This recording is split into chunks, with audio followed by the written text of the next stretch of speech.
मित्रों, झारखंड, बिहार, उत्तर प्रदेश सहित संपूर्ण उत्तर भारत और अब तो दक्षिण भारत क्या कहें, भारत के बाहर भी जिन प्रांतों में भारतवंशी रहते हैं, हर प्रांत में छठ पूजा की धूम है। ये छठ पूजा हिंदू धर्म में बड़े धूमधाम से, हमको लगता है पूरी आस्था, पूरी श्रद्धा, पूरी स्वच्छता के साथ, पूरी निष्ठा के साथ, बगैर किसी कर्मकांड के सहज और सरल लोक पर्व के रूप में मनाया जाने वाला एक महत्वपूर्ण त्यौहार है। ये कार्तिक शुक्ल पक्ष की षष्ठी तिथि को यह पर्व मनाया जाता है। हम दीपावली में साफ सुथरा अपने परिसर को बनाए थे और अब हम सूर्य देवता की आराधना के लिए तत्पर हो रहे हैं। जैसा कि विदित है, हम प्रकृति के पुजारी देश के लोग हैं। अब शरद ऋतु में सूर्य की आवश्यकता है, सूर्य के ताप की आवश्यकता है। दिन में सूर्य की किरणें हमें जागृत करेंगी और रात्रि में सूर्य का वही जो दूसरा स्वरूप है, अग्नि रूप में हमको प्राप्त होगा और हम जीवित रहेंगे। वर्षा ऋतु में हमारी फसलें, जो खरीफ की फसलें हैं, वो किसी किसी रूप में वर्षा के अथाह प्रकोप के बावजूद अगर बच गए हैं तो उनमें कहीं न कहीं इस सूर्य देवता की कृपा रही है। वर्षा ऋतु में सारे प्रकृति का वातावरण अस्त व्यस्त हो गया था, मगर सूर्य देवता की कृपा से हमारे खेतों के में जो धान है, हमारा जो भारत का मुख्य फसल है, वो तैयार हो गया है। सीताफल, शरीफा के फल तैयार हो गए हैं, पीछे कितारी के बाग तैयार हो गए हैं, केला भी अब फल देने की स्थिति में आ गया है। हम कच्चे बांस के बने सूप से, कच्चे बांस के बने दौरा पर सूप और दौरा से अर्घ देते हैं सूर्य देवता को, क्योंकि सूर्य देवता की निहायत आवश्यकता है। अगर हम प्राकृतिक रूप से देखें तो, धार्मिक रूप से देखें तो, सामाजिक रूप से देखें तो, आर्थिक रूप से देखें तो छठ पर्व का बड़ा महत्व है। यह पर्व प्रकृति का पर्व है, लोक आस्था का पर्व है, जन जीवन से जुड़े हुए सहज प्रवृत्तियों में जो भक्ति उत्पन्न होती है उसका पर्व है। इसमें अपनी माताएं बहनें किसी पुरोहित, किसी पंडित का इंतजार नहीं करती। चौथी तिथि को हमारी माताएं कद्दू भात खाकर दिन भर उपवास रहती हैं और साफ सुथरे चने के दाल के साथ कद्दू की सब्जी और भात के साथ पहला दिन, जिसको हम नहाए खाए कहते हैं, वो करती हैं। दूसरे दिन फिर उपवास करती हैं और रात में ताज़ा गुड़ या ताज़ा केतारी के रस में नए नए जो चावल, अभी धान मेरे खेतों में थे, उससे मेरी माताएं बहनें दिन भर अपने हाथ से निकाल कर लाती हैं, उसको सुखा कर अपने घर के चावल से दूध में केतारी के रस में रसिया बनाती हैं, खीर बनाती हैं। और तीसरे दिन यानी षष्ठी तिथि को दिन सूर्यास्त के समय अस्ताचलगामी सूर्य को नमन करती हैं।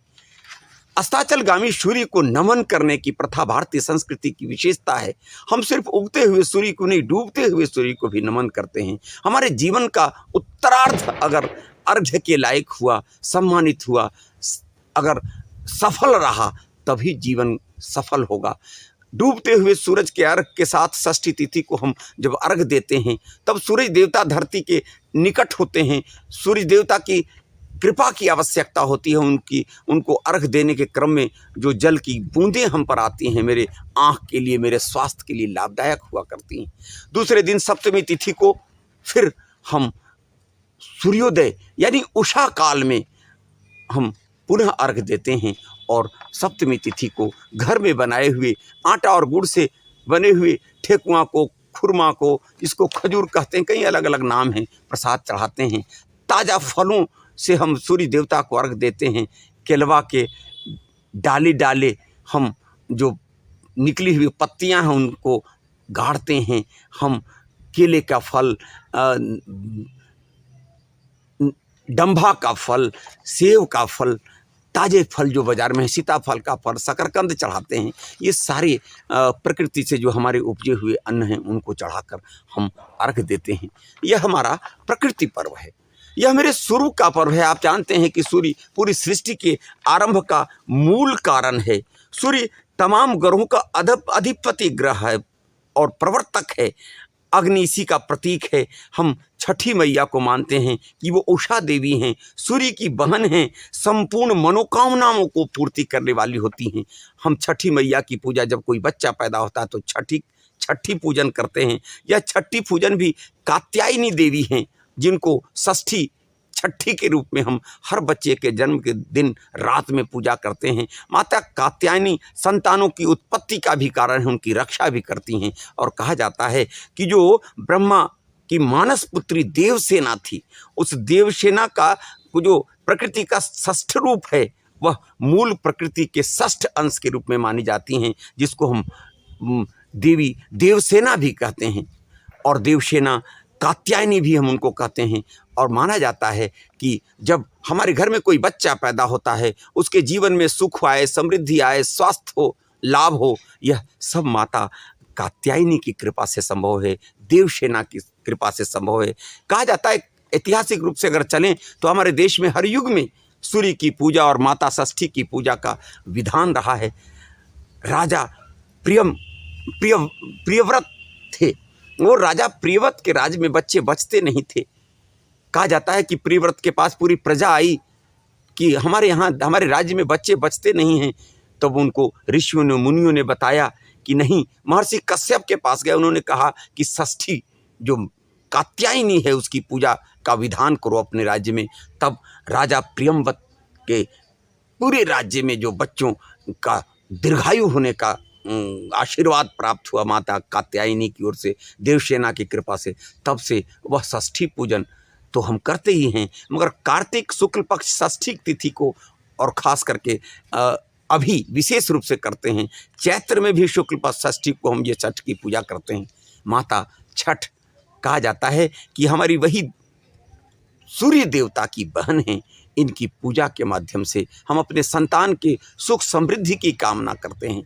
हम सूर्य देवता को अर्घ्य के माध्यम से अपने स्वास्थ्य की कामना करते हैं, क्योंकि पूरे विश्व का उत्थान अगर किसी एक ग्रह के हाथ में है तो वो मेरे सूर्य देवता हैं। सूर्य देवता की कृपा से ही पूरी प्रकृति का संचालन संभव है। वैसे भी हम हिंदू धर्म में जितने देवी देवता हैं, उन देवी देवताओं का राजा मानते हैं सूर्य को। और कहा जाता है कि उनके ही बल प्रताप से ये विष्णु का जो चक्र सुदर्शन है वह सूर्य का दिया हुआ है। सूर्य के दिए हुए त्रिशूल को भगवान शिव अपने हाथ में रखते हैं। कार्तिक का जो शक्तिपाश है, कहा जाता है सूर्य का दिया हुआ है। इंद्र के वज्र को हम मानते हैं कि सूर्य का दिया हुआ है। यम के हाथ में जो दंड है मानते हैं कि सूर्य का दिया हुआ है। और कुबेर को जो प्राप्त पालकी है उसको भी हम मानते हैं कि शिव का, भगवान सूर्य का दिया हुआ है। अर्थात तन के देवता, मन के देवता, धन के देवता, संतान और समृद्धि के देवता हमारे सूर्य हैं। उस सूर्य की आराधना के माध्यम से हम अपने प्रकृति के उन तमाम उपादानों की पूजा करते हैं। और हमारी माताएं बहनें 3 दिनों तक अखंड उपवास के माध्यम से अपने शरीर का भी शोधन करती हैं, अपने बाल बच्चों परिवार में सुख समृद्धि की कामना करती हैं। यह पर्व बहुत लंबे समय तक झारखंड बिहार तक सीमित था, मगर अब उत्तर प्रदेश सहित दिल्ली, बम्बई, कलकत्ता होते हुए जहाँ कहीं भी अमेरिका, इंग्लैंड में अब हमारे देश के लोग गए हैं, हर जगह छठ पूजा होने की प्रथा आ गई है। कहा जाता है कि राम जब लौटे रावण का वध करके, तो माता सीता ने भी छठ की पूजा की थी, छठ माता की। कहा जाता है कि द्रौपदी के पास जो अक्षय प्राप्त था, वह द्रौपदी भी सूर्य की उपासना करने से वह अक्षय प्राप्त कर सकी थी।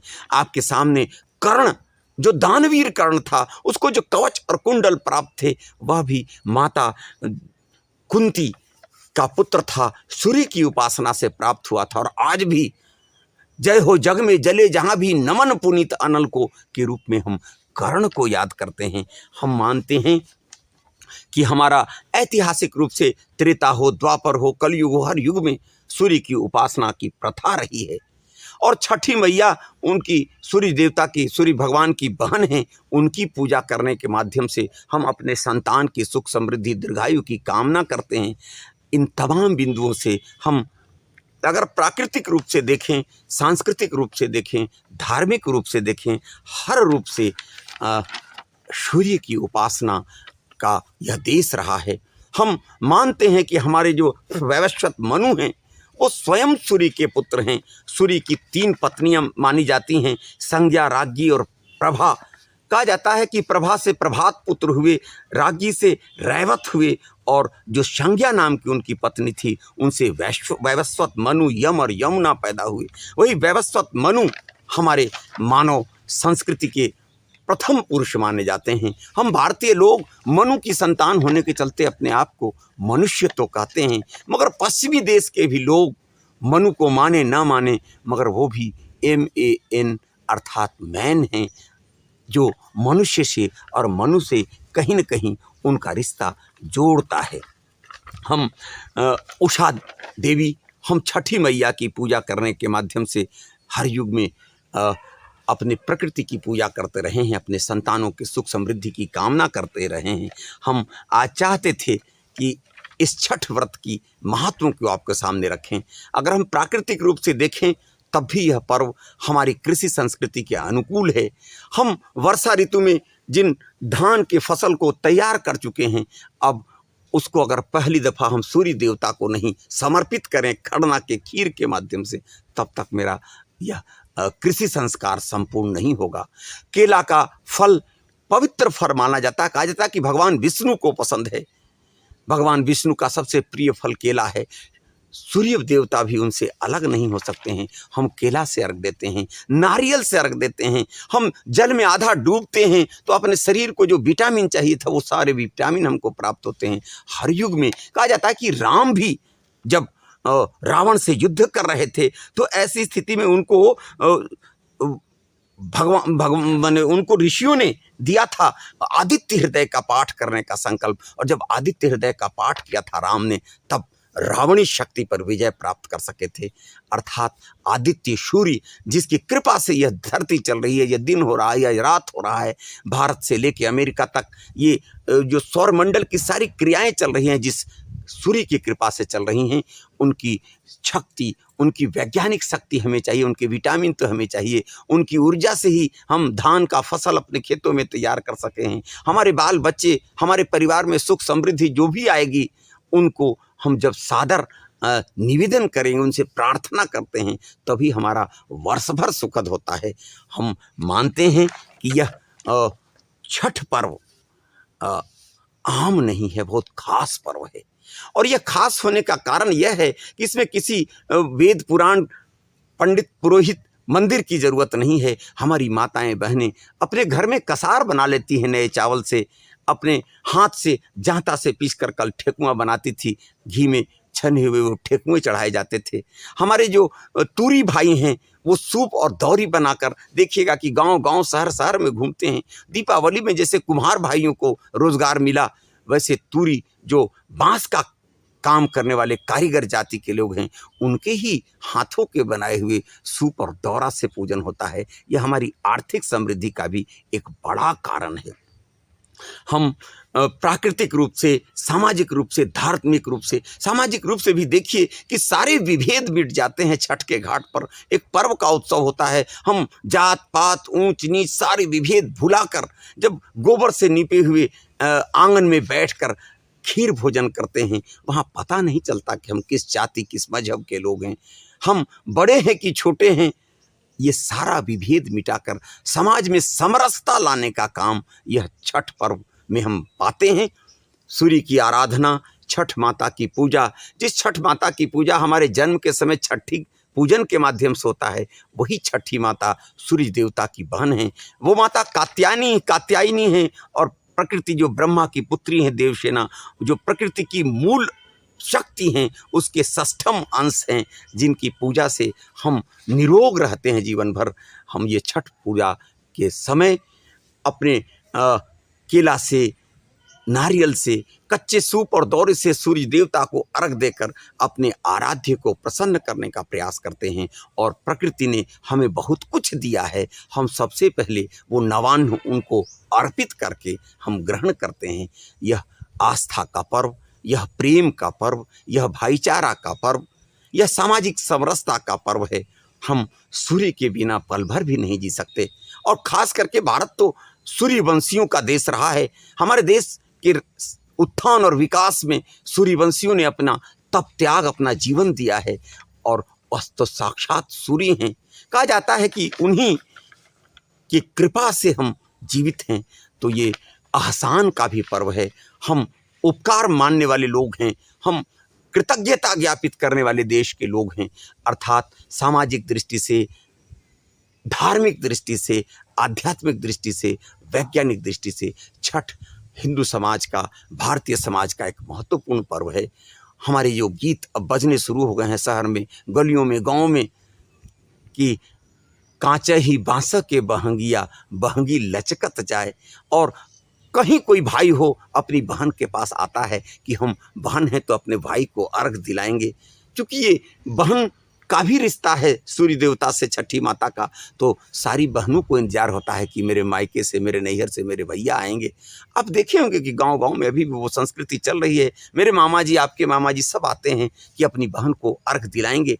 और हमारे इस आस्था पर्व में जो पर्व भारतीय चिंतन का मूल है, कहा जाता है कि हम बार बार पर्वों को मनाने के साथ हम अपने आप को मजबूत बनाते हैं, एकजुट बनाते हैं। जैसे बांस बहुत लंबा होता है मगर जगह जगह उसमें पोर होते हैं, उन पोरों की चलते से बांस में मजबूती आती है। ये पर्व भी भारतीय समाज में बीच बीच में आते हैं और हमारी सांस्कृतिक एकता को जगा जाते हैं, सामाजिक एकता को जगा जाते हैं और आर्थिक समृद्धि देकर देश समाज को खुशहाल बनाने की एक स्थिति पैदा करते हैं ये पर्व त्यौहार।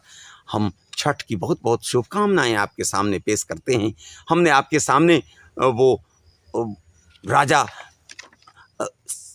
प्रियव्रत से लेकर राम होते हुए हम माँ जो अन्य युगों में, हर युग में जो माताएं बहनें करते रही हैं पूजा, उसको आपके सामने रख कर यह साबित करना चाहते थे कि छठ आस्था का पर्व है, नेह का पर्व है, स्नेह का पर्व है। आप भी इसे पूरी पवित्रता से मनाएं और घर घर जाकर खरना का प्रसाद लें, ठेकुआ का प्रसाद लें और उसमें अपनी कृषि संस्कृति के साथ साथ अपनी नदियों की पूजा, अपने सूर्य देवता की पूजा, वहाँ पिंड बनाकर अपने निराकार ईश्वर की पूजा का व्रत लें। छठ माता आपको स्वस्थ रखें, दीर्घायु रखें।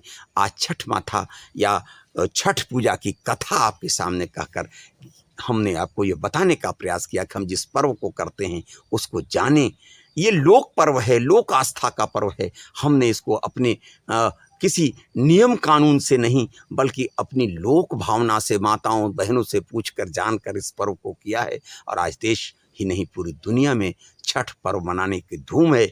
हम आप इसको पूरे उत्साह के साथ मनाएं, किसी तरह का भलगरपन नहीं आने पाए। हमारी सांस्कृतिक विराटता का द्योतक है पर्व। जय छठी माता, जय सूर्य देव। ओम सूर्याय नमः, ओम आदित्याय नमः।